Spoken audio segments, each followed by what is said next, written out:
Hi everyone, Pras Murthy here, CFO and co-founder at Dr. Multimedia. And first and foremost, I want to just offer a huge thank you to everyone from yesterday's video. The outpouring of support has been tremendous. Hundreds of orders have come in. I know my team has talked to thousands of our clients today.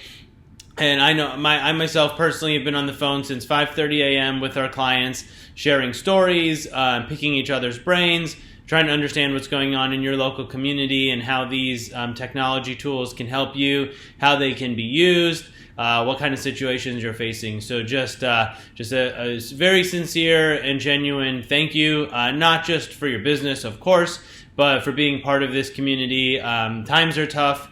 But it's really encouraging and special to see the community of clients that we have and the effects that they're having on their community. And just, again, I can't thank you guys enough for the medical care and attention that you're providing your local areas. And we're just happy to do anything that we can to support you guys and your goals and keep your practices going during this tough time. So I wanted to touch base with everyone. As I mentioned, hundreds of orders have come in for the telemedicine package. The response was overwhelming, which is great. We're happy to be useful at a time like this. In regards to what I spoke about yesterday, if you haven't seen that video, it should be somewhere around, above, below, nearby, outlining our telemedicine package and what we think is going to be cost-effective and useful and really help your patients and clients more than anything, as this probably draws on for quite some time. Fingers crossed it won't happen, but that's what we are preparing for here at Dr. Multimedia. So I just wanted to take the opportunity to share some stories, answer some common questions, and keep the conversation going. I hope I was incredibly transparent yesterday that this is day by day, hour by hour. New rules are coming out, things are changing in people's communities. And we're learning as we go, absolutely. We did the research to get this off the ground. Now, it's only by deploying this technology and getting it in your hands and having it spread throughout your practices that we get the data back of who's it working for, who's it not working for, what are the successes, what are the failures, what are the unintended consequences, what are the cool ways you guys have repurposed this technology. And then, as I promised, to share that with you all so that you get the benefit of this community you're in, of Dr. Multimedia clients who are all in this together. I was describing the scale of 1 to 10, 1 being West Virginia, 10 being San Francisco. All of you are somewhere in that spectrum, and all of you are shifting to the right as time goes on. And what might be business as usual today turns into semi-closures tomorrow, turns into patients and clients self-quarantining next week. So no matter where you are in that spectrum, know that we are here to help. We're here to ease your anxiety and your concerns to the best we can, and we know your patients are doing that in turn with you and reaching out with you. And as I've joked with some of my clients, I don't have to tell you that your over-communicative patients and clients will keep reaching out at a time like this and keep asking questions and can actually overwhelm your resources when you have so many other people just trying to get a hold of you for quick questions and answers, or to even know what to do and how to proceed for their health care. So, okay, couple of items I wanted to get into. I'll try to keep it relatively short because I know how busy you are. Also, on that note, I'm sure we have already flooded your email inbox. We're going to continue to flood your email inbox. We know just from experience the sheer number of coronavirus, COVID-19 emails that you are getting. We know that you guys are swamped. So we know that every time we send an email, some people that did not see it before will see it, and kind of the orders are proving that. So I apologize in advance if you are checking your email religiously and you're seeing too many of them from us. But at a time like this, we do have to communicate with every patient and every client. And just so you know, every time we send one, only about 20% of our clients see it. So even 5 emails in a perfect world, it would be what it would take to get all of you to have the time to open it and watch the video. So there are many more to come, but I'll do my best to keep the content changing, to keep it relevant, and to keep it useful. So, okay. One of the biggest questions we've been getting by far are insurance related. How do insurances treat telemedicine? What are your options? How is it going to work now? Obviously, this is not our area of expertise. You've got to consult your state, local legislation, the rules that are coming out. Trump is announcing some things from a federal level, but I don't have to tell you guys that lots of things are said, and then what actually happens is always a little hard to sort out. But here's what we do know. Of course, please don't just take our advice for it, but it should ease some concerns. So telemedicine has existed for a long time before any of this, and there were rules in place. Now, some states have what are called parity laws, which are laws that require telemedicine reimbursement at the same rate of regular services, and some states do not have those laws. Again, please consult or give us a call, and we'll talk you through the information that we found in the research that we found. So obviously, if they're reimbursing you at the same rate as in-person services, it's a pretty lateral move. But now, add to that President Trump has announced there's going to be a lot of relaxed regulations on telemedicine. He calls it telehealth. They're trying to make this more accessible for people. So certainly, if nothing else, there's not an emphasis on cracking down and really monitoring the deployment of this. Right now, deploying it, if it reduces exposure, if it keeps people home, if it keeps our doctors safe, that's well worth it. So I think you can breathe a sigh of relief, at least from the attitude around the industry right now. Then on top of that, as I mentioned, a lot of your states have protection and you can bill at the same rate. Now, I did speak to some doctors who are not in those states who revealed to me that previously they had looked into telemedicine and they weren't in love with it because the reimbursements were not as good as in-person services. And I know you guys are already getting pinched in those areas just in normal life. So anything that loses margin was not ideal. So that's why they hadn't adopted it in the past. However, as in-person visits either become less frequent or become impossible, you're not left with that as an alternative, and so some reimbursement or any reimbursement is worthwhile. And lastly, I do want to point out for those of you considering it or those of you on the fence about it, that the telemedicine platform does allow the ability to privately charge. So I understand many of you have patients and clients that have to pay by insurance. If insurance doesn't cover it, it's just unfortunate, and that they literally can't afford it. And you can decide what to do in those scenarios if you're trying to help those people out. However, it is important to remember in a time like this, there are many people who are willing to pay for additional services privately, directly, upfront, whatever it may be.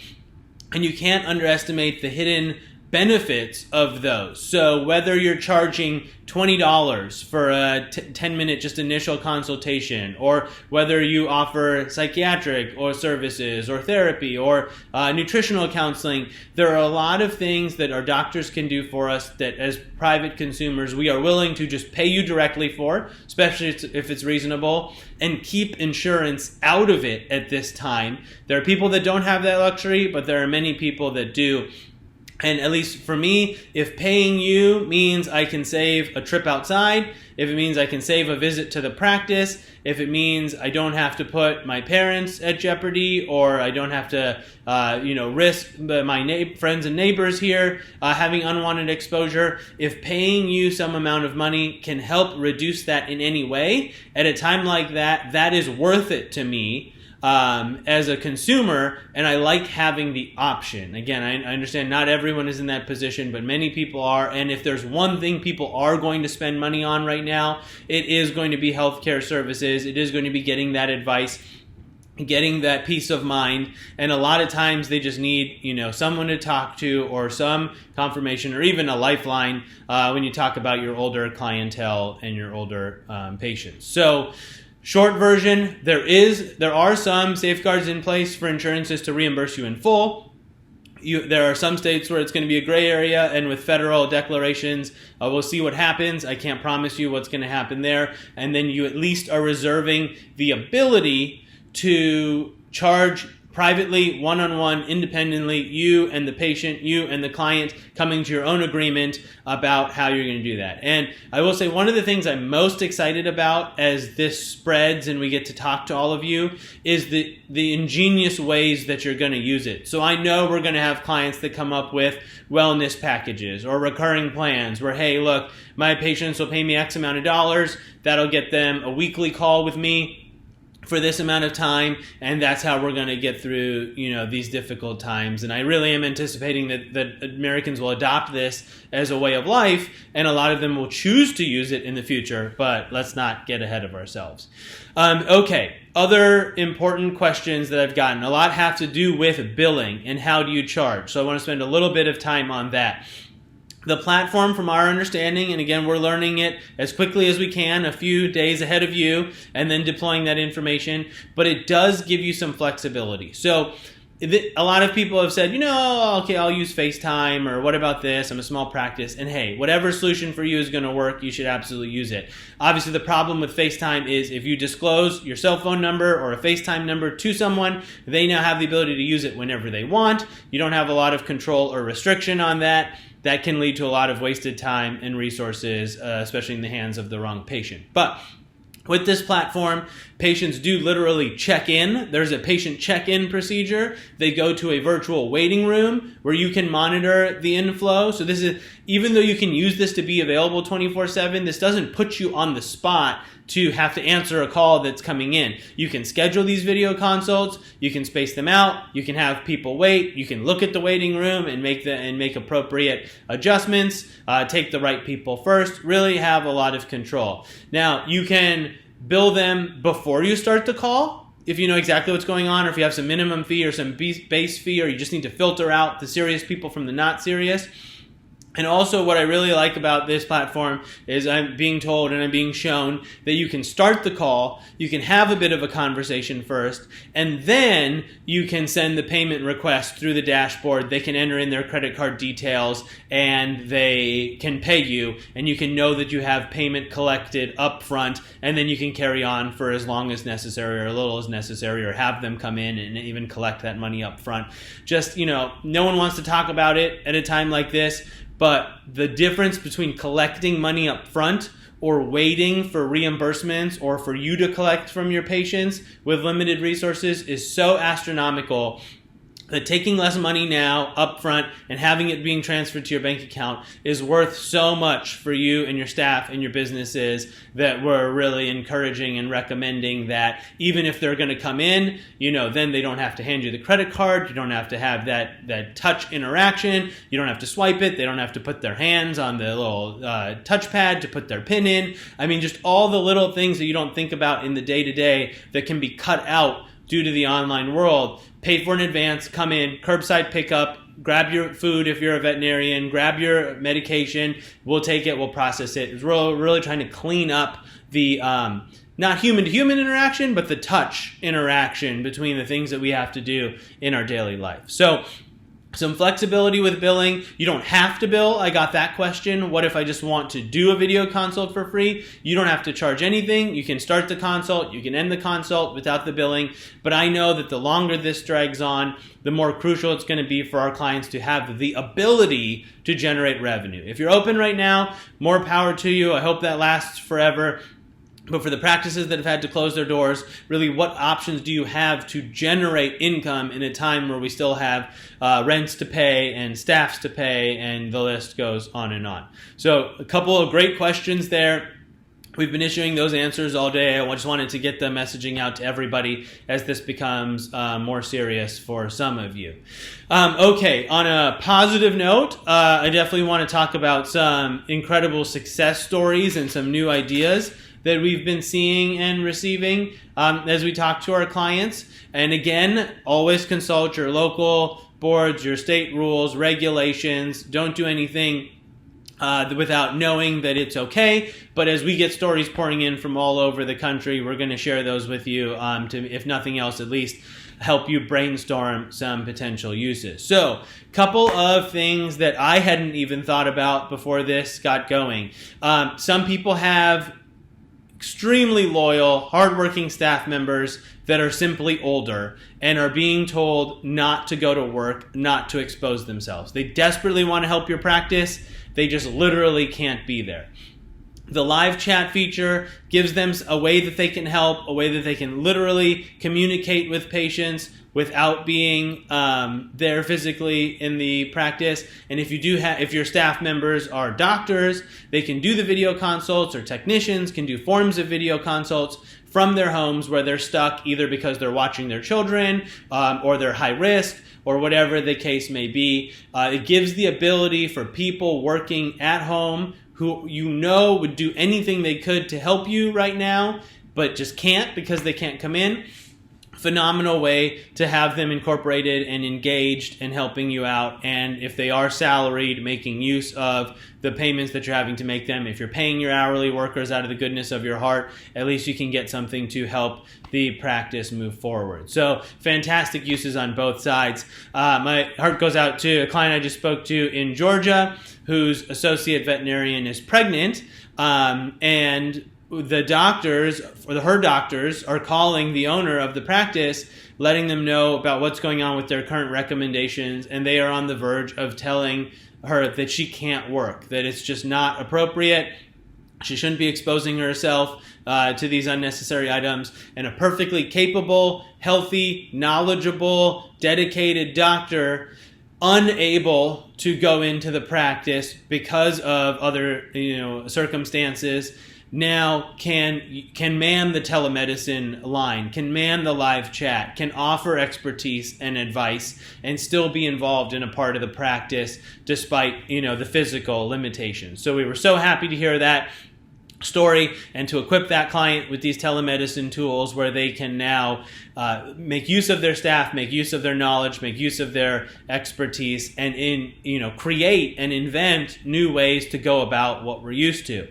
Another such idea, and this is specifically in veterinary medicine, but can be applied to a lot of different fields, is a lot of you have wonderful technicians, hygienists, assistants, nurses that can do a lot of things. They can do most things, but there are a couple things that they cannot do without a doctor in the room. And if you're going to limit the staff at your practice, these are people that you can have come in and can handle a lot of the situations, but just need that doctor interaction for certain judgment calls, for certain procedures.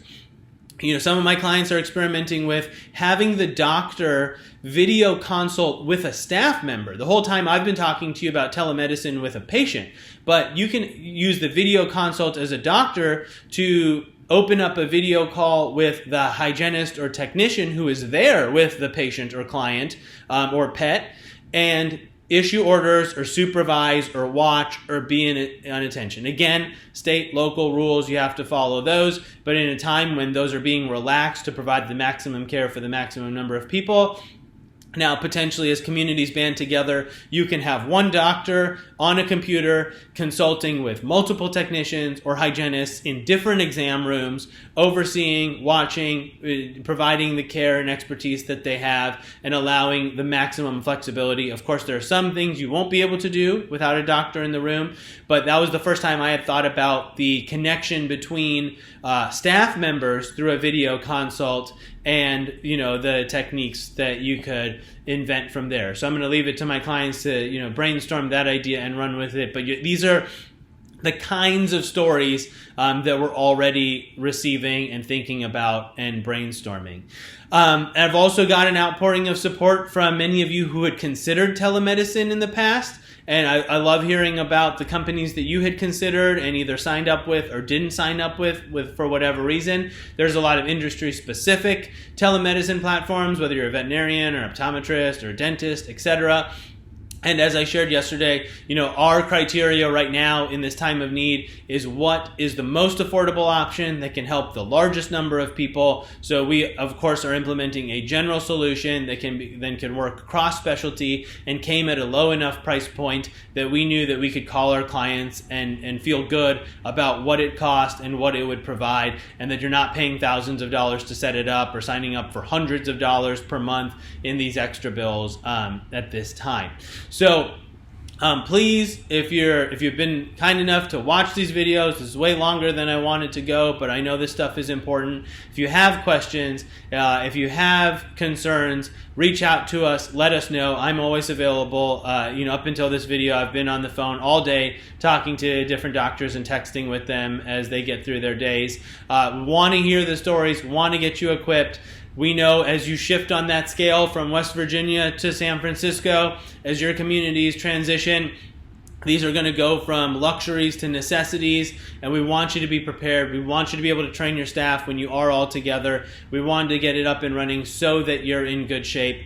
And then finally, the areas that are already affected, once you can legitimately and conveniently offer these telemedicine services, now the sky is the limit. You can advertise for telemedicine in your area. You can get the word out to your patients. You can get the word out to patients of practices that are closed right now. The word of mouth will spread about what you're offering. You can assist those patients in a time of need, and then you can choose to monetize that in whatever way is going to be ideal for your practice. So remember, if you're ready to get signed up, if you want to add it, we've already got hundreds of orders coming in, so thank you for all of the early adapters that are letting us get that up and running and troubleshoot and support you and be there for you. And obviously that's the value we provide. I hope with anything that we do for you, I know what most of our doctors rely on is for our expertise, our knowledge, helping you make things work, helping you fix things that are broken. That's the least that we can do for you so that you can service your patients and your clients as seamlessly as possible at this time. So, the ones of you that already have it on there, we can't wait to share it with you, hear what's going on, help you through this time. Those of you that are on the fence or thinking about it, if you're ready, of course, click the button. I think it's below now, and you can just get signed up. If you want to talk more, follow the links. They'll let you schedule calls with our staff. As I mentioned, we've talked to thousands of doctors today across our company, making sure that you know about this, that you've heard about it, that you can think about it, whether it takes you 12 minutes to decide, 12 hours, 12 days, when it's right for you. Let us know. We've made very clear to not have any contracts, not have any commitments, no annual fees. I vetted these companies for all of these reasons and picked the ones that I thought were going to serve you well in this time of uncertainty. As things become more certain, we'll make the adjustments and we will go from there. So thank you so much for your time, your attention, what you're doing in your communities. We're here to help in any way we can. If you're ready to get started with the telemedicine, just indicate it us below. We'll get the live chat installed. We'll get the video consultation installed. We'll continue to answer your questions and then help you deploy this technology and then watch and listen to see what's going on, what's working for you, what's not, sharing those stories across verticals, across specialties, from the San Franciscos to the West Virginias as we continue forward. So thank you so much, to all of our clients and their families and their staffs. Please stay safe. Please take care of yourselves. Do the best that you can. We know many of you are putting yourselves at risk because you feel that commitment to your community, and you can't think of anything worse than closing the doors. So we're right there with you, but please be safe and responsible. And if there's anything we can do to help, remember 1-800-679-3309, 1-800-679-3309. Go to drmultimedia.com and engage our live chat, or send an email to help@drmultimedia.com. That's HELP at doctor, DOCTOR, multimedia.com. Forgive us as we try to get back to every communication as fast as possible. Thousands of requests already this week to put updated messages on websites, and we're all hands on deck, and we're tackling them one by one. So thank you. Please stay safe, and I'll talk to you soon.